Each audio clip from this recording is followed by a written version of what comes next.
ये आपको अक्सर शंकर भगवान के मंदिर के आसपास आपको मिल जाएगा। नमस्कार, मैं विक्रम कुमार अशोक धाम जा रहा हूँ रुद्राभिषेक के लिए अपने छोटे भाई के साथ और परिवार जा रहा हूँ। वहां के बारे में मैं आपको सब सारा डिटेल दूंगा।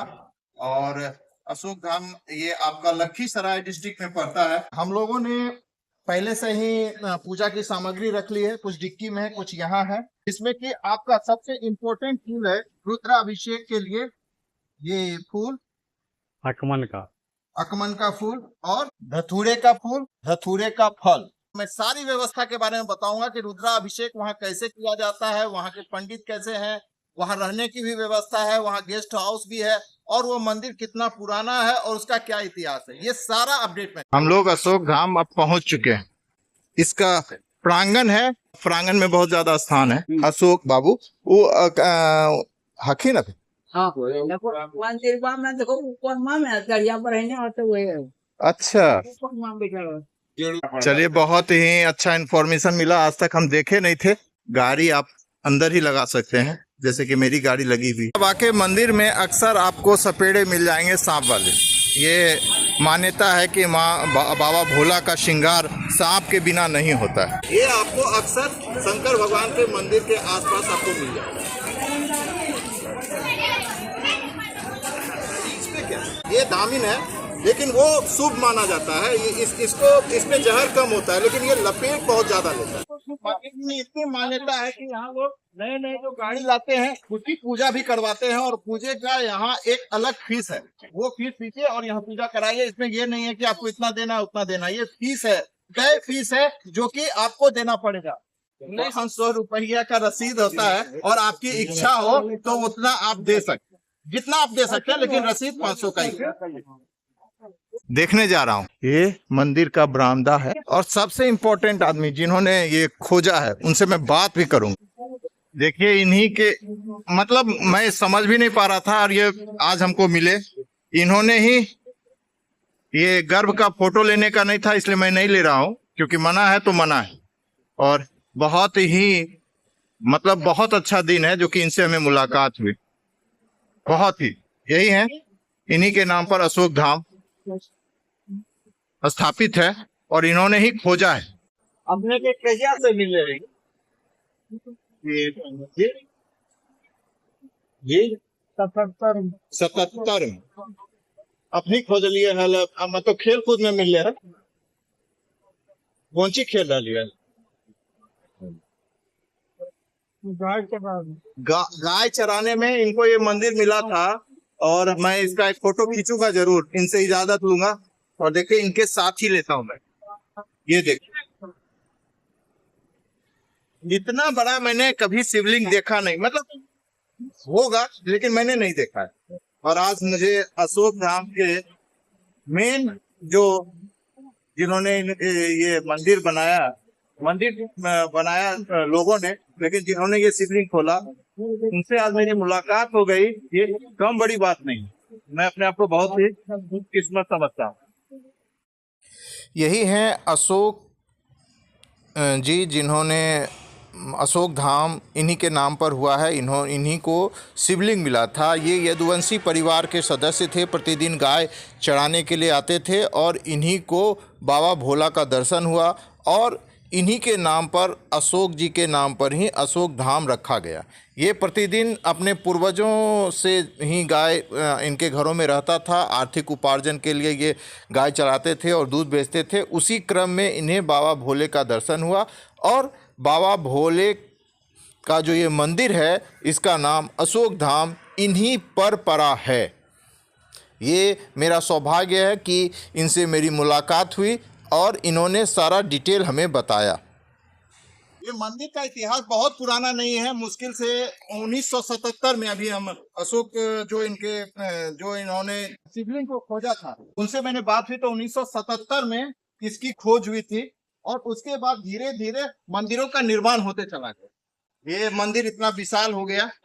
इसका प्रांगण देखिए कितना बड़ा, बहुत पुराना नहीं है, बहुत नया है, लेकिन बहुत ही सुंदर।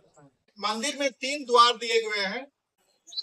छोटे भाई का रुद्राभिषेक हो रहा है और ये देखिए ऐसे ऐसे बहुत सारे दान पेटियां हैं जिनमें कि श्रद्धालु लोग दान देते हैं वहां आप देखिए, तो वो जो रसीद कट रहा है वो हर पूजे का रसीद कटता है। यहाँ पर आपका रसीद कटना ही कटना है। उसके बाद आपकी इच्छा पर डिपेंड करता है कि आप उसको कितना दीजिएगा।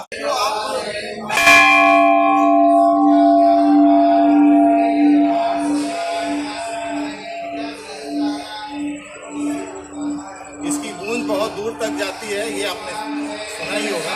और ये मंत्रोच्चार जो आप देख रहे हैं यहाँ करीब करीब प्रतिदिन होता है। प्रतिदिन सोमवार के दिन और भी ज्यादा होता है, क्योंकि माना जाता है कि सोमवार के दिन भगवान शिव का दिन होता है, इसलिए इसे माना जाता है। और इनके बिना आपका कोई भी पूजा पूरा नहीं होता। सबसे पहले इनको प्रणाम किया जाता है और उसके बाद ही पूजा की शुरुआत होती है, क्योंकि यही उनके सवारी हैं। ये शिव जी का मंदिर है। इसके सामने अमूमन आप हर जगह आप देखिएगा, शिव जी के मंदिर के सामने पार्वती जी का मंदिर होता है। तो यहाँ भी दान पत्र लगा हुआ है, ये पार्वती जी का मंदिर। तो ये हम लोग का सौभाग्य है कि हमें खाली मिला और हम ये पूरा ब्लॉग पूरा कर पाए।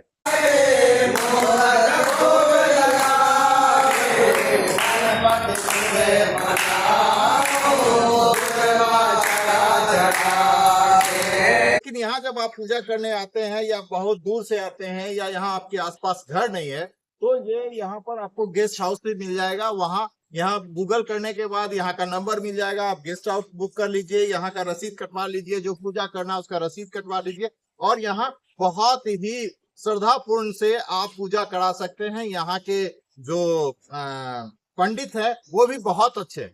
ये जो मंदिर देख रहे हैं भोलेवा का और वो पार्वती का, इस बीच मंदिर में एक लाल रंग के धागे देख रहे होंगे।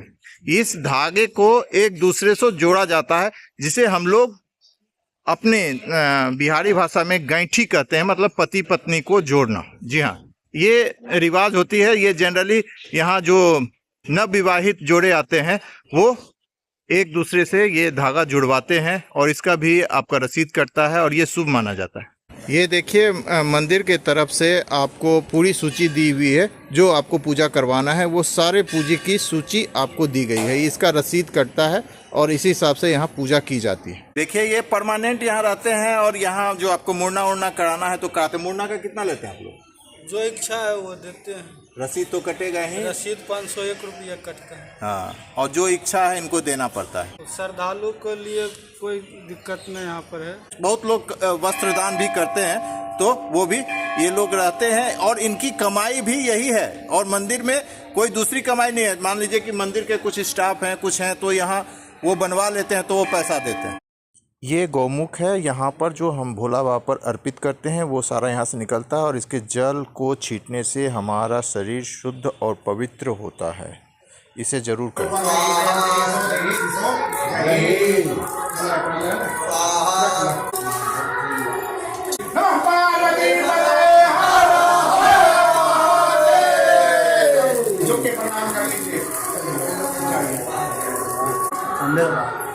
अंदर ही खुश रहिए, स्वागत रहिए।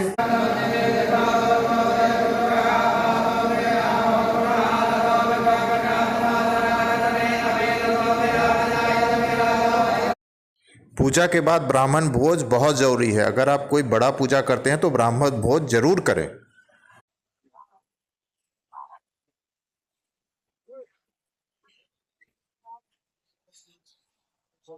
मेरे ख्याल से जो मैंने अशोक धाम का आपका सैर कराया है, जो जानकारी दी है, वो मेरे हिसाब से आपको अच्छा लगा या ना लगा, ये भी आप कमेंट कीजिएगा। और एक बार अशोक धाम जरूर आइएगा, और अच्छा लगे तो लाइक और सब्सक्राइब भी कीजिएगा। धन्यवाद।